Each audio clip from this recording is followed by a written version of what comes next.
Bismillahirrahmanirrahim. Assalamualaikum warahmatullahi wabarakatuh. Apa kabar anak-anak ibu guru kelas 3 MI yang solih dan solihah? Semoga sehat walafiat ya. Anak-anak, kita berjumpa lagi. Kita akan berlatih latihan soal SAS atau PAS Fikih kelas 3 semester 1. Perhatikan dan amati sampai akhir video ya, supaya anak-anak paham dan mengerti. Untuk latihan soal pelajaran lainnya dan rangkuman materi pelajaran kelas 3 semester 1, bisa cek link di deskripsi ya. Ayo berlatih. Penilaian akhir semester 1. Berilah tanda silang pada huruf A, B, atau C pada jawaban yang paling benar. Nomor 1. Sholat sunnah yang mengiringi sholat fardu disebut A. Tahajud, B. Rawatib, C. Witir. Jawabannya adalah B. Sholat sunnah yang mengiringi sholat fardu disebut sholat rawatib. Nomor 2.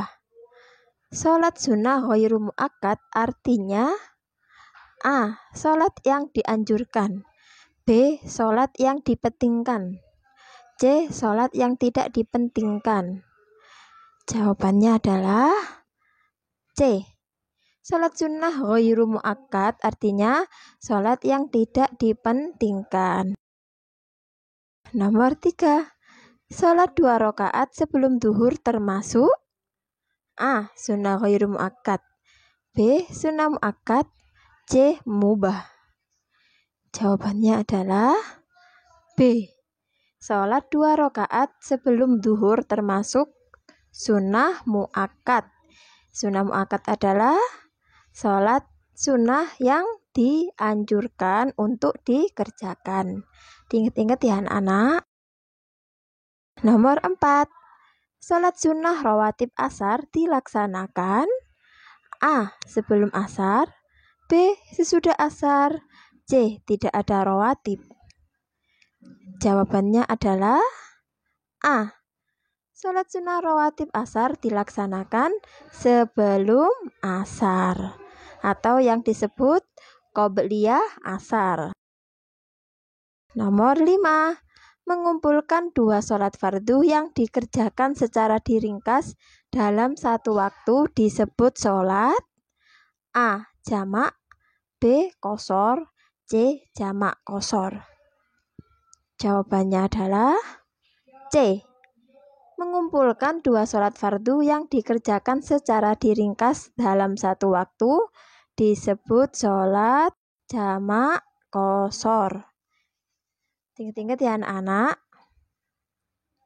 Ini kata kuncinya, sholat fardu yang dikerjakan ya secara diringkas. Diringkas ini berarti apa?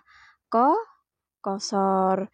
Nah, mengumpulkan 2 sholat fardu ini disebut jamak ya. Nomor 6. Rombongan Min 1 Jakarta study tour ke Malang. Ketika waktu duhur tiba, mereka sholat duhur 2 rakaat. Setelah salam, lalu salah seorang dari mereka mengumandangkan iqomah, lalu sholat asar 2 rakaat. Pelaksanaan seperti ini dinamakan A. Sholat jamak takdim, B. Sholat jamak takdim qashar, C. Sholat jamak takhir qashar. Jawabannya adalah B. Pelaksanaan seperti ini dinamakan sholat jamak takdim qashar karena dilaksanakan di waktu duhur ya. Sholat asar dilaksanakan di waktu duhur. Kemudian sebanyak 2 rakaat diringkas menjadi 2 rakaat.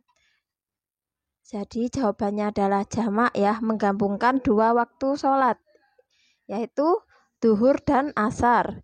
Kemudian dilaksanakan di waktu duhur berarti takdim ya, dan diringkas menjadi 2 rakaat. 2 rakaat menjadi qashar. Artinya 2 rakaat sholat duhur dan 2 rakaat sholat asar. Nomor 7.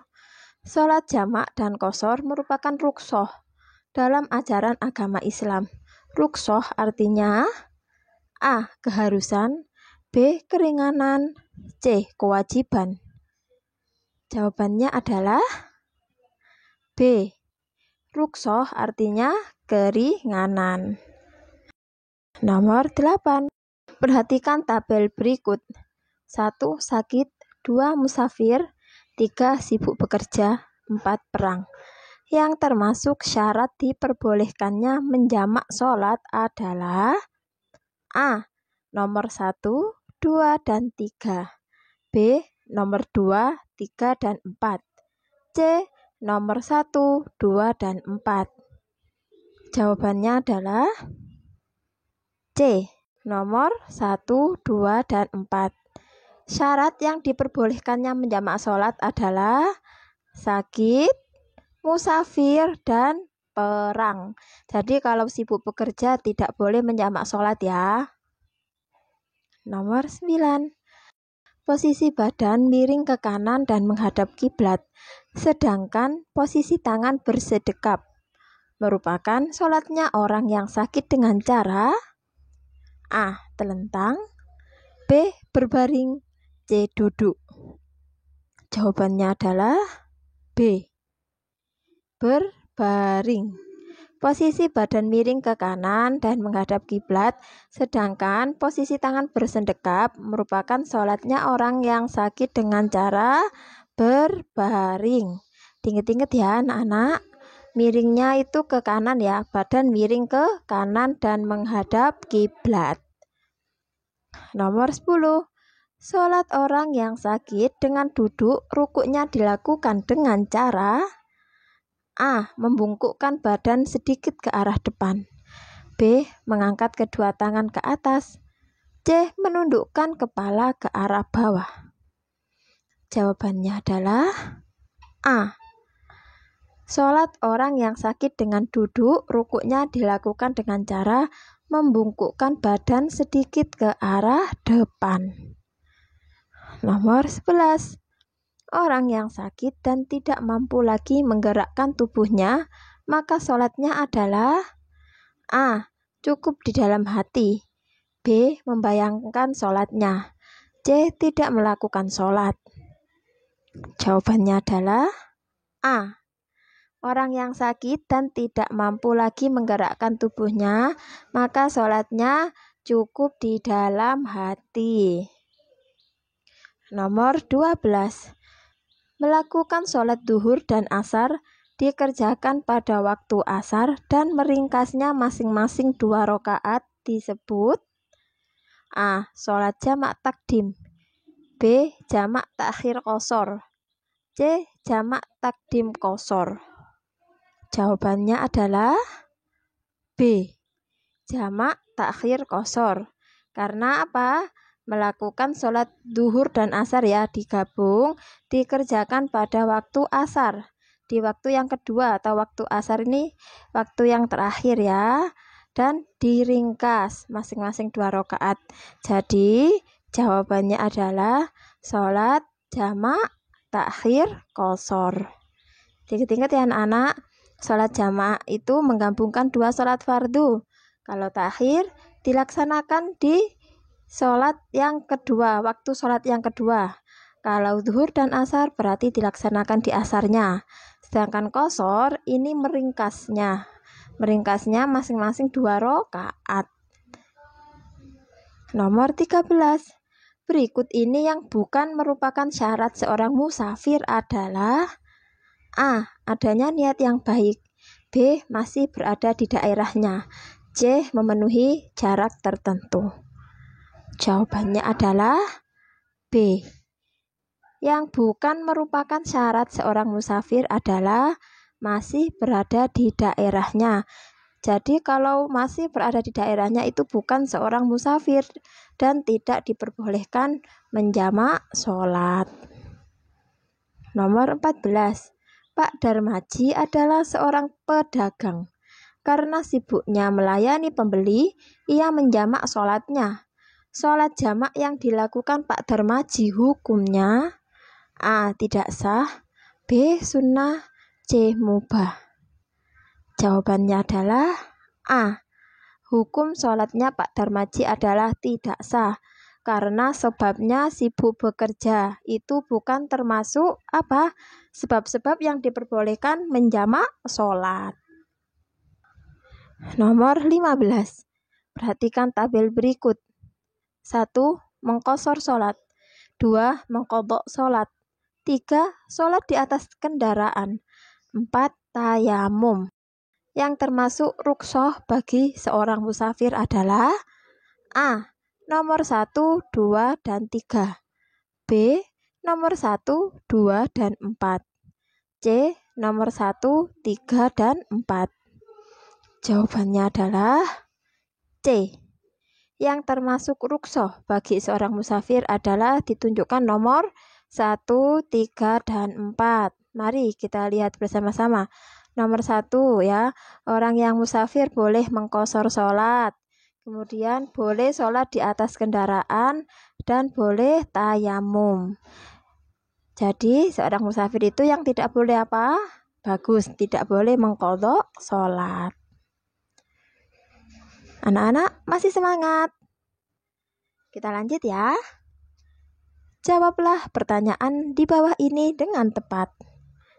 Nomor 16. Sebutkan macam-macam sholat sunnah rawatib mu'akkad. Jawabannya adalah 2 rakaat sebelum duhur, 2 rakaat sesudah duhur, 2 rakaat sesudah maghrib, 2 rakaat sesudah isya, dan 2 rakaat sebelum subuh. Nomor 17. Apa yang dimaksud sholat sunnah ba'diyah dan sholat sunnah qobliyah? Jawabannya adalah sholat sunnah ba'diyah adalah sholat sunnah rawatib yang dilaksanakan sesudah sholat fardu. Ingat-ingat ya anak-anak, sesudah. Kalau ba'diyah itu sesudah sholat fardu.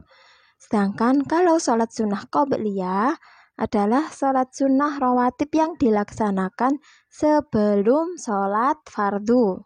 Ingat-ingat, kalau qobliyah itu sholat sunnah yang dilaksanakan sebelum ya, sebelum sholat fardu.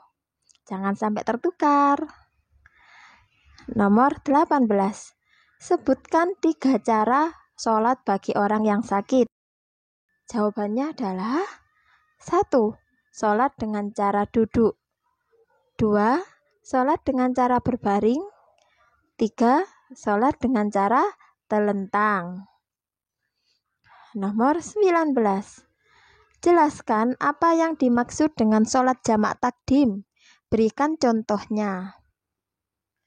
Jawabannya adalah sholat jamak takdim artinya menjamak 2 sholat yang dilaksanakan pada waktu yang pertama. Contoh, sholat duhur dengan asar. Sholat duhur dahulu 4 rakaat, kemudian sholat asar 4 rakaat dilaksanakan pada waktu duhur. Ingat-ingat ya anak-anak, kalau jamak takdim itu dilaksanakan di waktu sholat yang pertama. Paham ya? Nomor 20. Sebutkan 4 hikmah sholat bagi orang yang sakit. Jawabannya adalah 1. Mendekatkan diri kepada Allah. 2. Hati menjadi lebih tenang. 3. Menyadari kemurahan Allah. 4. Mensyukuri nikmat sehat yang diberikan Allah. Alhamdulillah anak-anak, kita sudah selesai belajar bersama-sama. Semoga ilmu yang sudah kita pelajari dapat bermanfaat dan anak-anak dimudahkan Allah dalam mengerjakan soal. Ilal liqa.